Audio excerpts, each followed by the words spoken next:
Hey, Facebook, Sam McEwen, coming to you live from Tampa, Florida. Beautiful day here in Tampa. 82 degrees, I think is what it got up to. A little bit overcast in the skies, but man, it was just beautiful and gorgeous. Today I'm going to talk to you about the fourth area of importance in defining our purpose, and an area that we view our purpose from. And it's something that is kind of near and dear to my heart, and something that we all struggle with from time to time. And that's health and fitness. And you know, those of you out there that are young and in good shape and everything else, you don't think a whole lot about it. Get a little bit older and, start putting on a little bit of weight and doing whatever. And you just kind of, I'll get around to it and get around to it.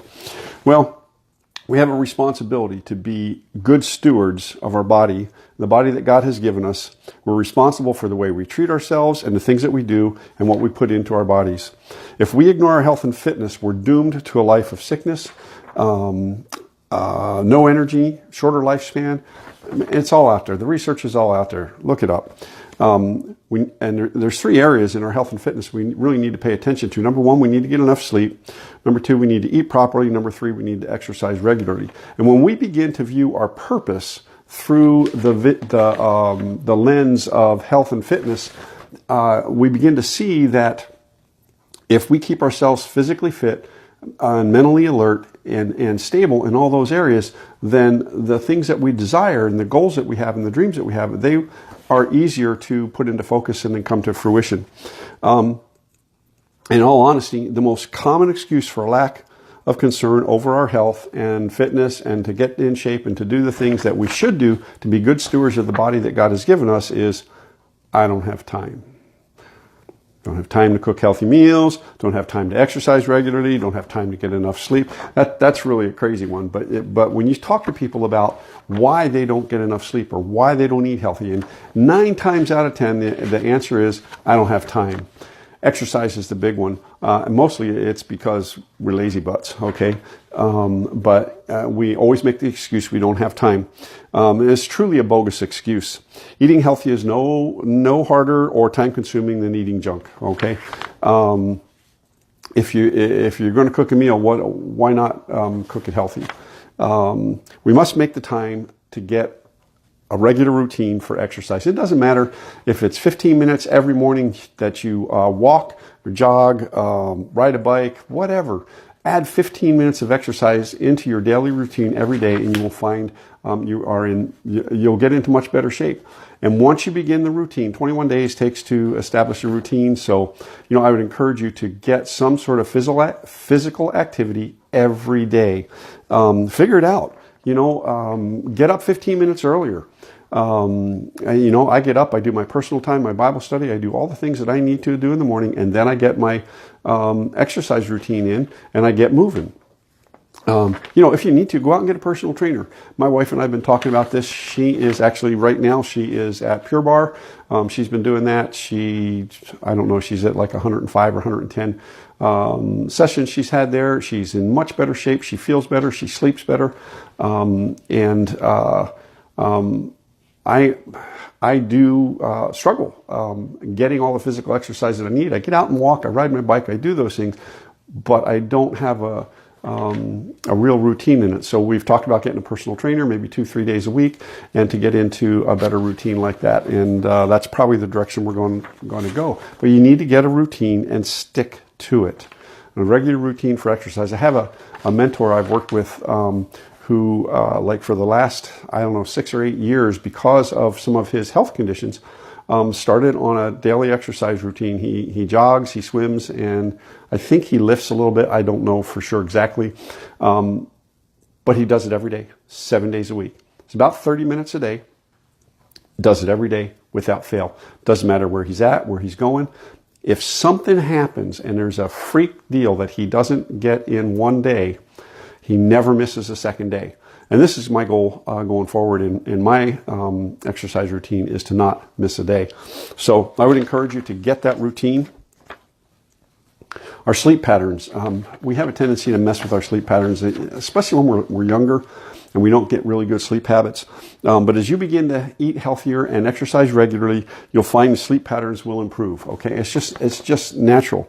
There's much to be said about early to bed, early to rise makes a man healthy, wealthy, and wise. But you have to get the sleep that your body needs. It's amazing. The latest studies out show that, when we're younger, we sleep a lot. Babies, they sleep, but they sleep in short periods of time. Then they wake up, keep you up in the middle of the night, do all that kind of good stuff. And then, they get a little bit older and you try to put them down for a nap and they fight you. They don't want to take a nap. But as you get older, you find, a power nap is really pretty good in the afternoon. Okay. Get a lot more done. Get one of those 20-minute power naps in. But you need to get the sleep your body needs at night. For me, I usually am in bed and asleep somewhere around, 10 o'clock. And I'm up by 4:15 every morning. And I function very well like that. I eat right. I take the supplements I'm supposed to take. And I get enough exercise. Well, maybe not enough, but I will be. And personally, like that 6.5 or 7 hour sleep, that's plenty for me. I don't need an alarm anymore. And unfortunately, there's days when, you stay up late for whatever reason. We took the kids to Disney here over Christmas, and I don't know what time we got back, but 4:15 in the morning, I'm wide awake. So, but if you don't take the time now, to get in those routines, get your body in physical shape, be a good steward of the body and the life that God has given you, you're going to have to take the time later in sickness, and you're going to have to spend later in doctor bills and stuff like that. It's just a fact. If you let your body deteriorate, then the sickness and you won't be well. There's an old commercial that says, "Pay me now or pay me later." Okay, better to pay now and live longer and healthier than it is to pay the medical professions and stuff like that. Now, the caveat to health and fitness is that you should talk to your primary care physician before you start any kind of exercise routine, diet change, any type of regimen. Always check with your primary care physician, and have goals as to what you want to accomplish in your personal diet, in your sleep patterns, in your exercise patterns. But the thing is, if we don't have good eating habits, good exercise habits, and good sleep patterns, we get physically run down. And when you're physically run down, you are never at the top of your game. Your mind gets a little foggy. You don't think well. You don't think fast on your feet, and everything slows down. Nothing works properly. Your body doesn't work properly if you're not eating right, if you're not exercising properly, and getting the sleep that you need. And here's the thing, especially as we get older, you get aches and pains, and so you start thinking about, maybe it's my heart, maybe there's something wrong with my shoulder, maybe there's something wrong with my back, and so those mental thoughts, our mind, it truly controls our wellness, and we start thinking, I better be careful. I better not exercise too much. I'll have a heart attack, or my lungs can't handle this or that or the other thing. The fact of the matter is we talk ourselves into sickness a lot of times. When we begin to think sick, we talk ourselves into sick. My wife and I made several decisions years ago, especially when it came to our diet. Now, we don't go on diets. We intermittent fast as part of our eating plan. We do a lot of keto. We're more keto heavy than we are in anything else. But we don't have a diet, but we do have a routine that we follow. And we eat healthier. We eat healthy foods. We eat things that are good for our body. And we've cut out a lot of flours and sugars and stuff like that. And those of you who know me for a while, man, I could sit down with a half gallon of ice cream, probably a gallon of ice cream now. I haven't had it in so long, and eat it. It used to be every night I would have a huge bowl of ice cream, and I don't anymore.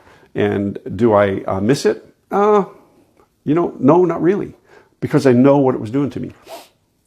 But I made that choice to have a healthier life. I made the choice to make sure I got into a routine of sleeping. I made the choice to get into a routine of exercise.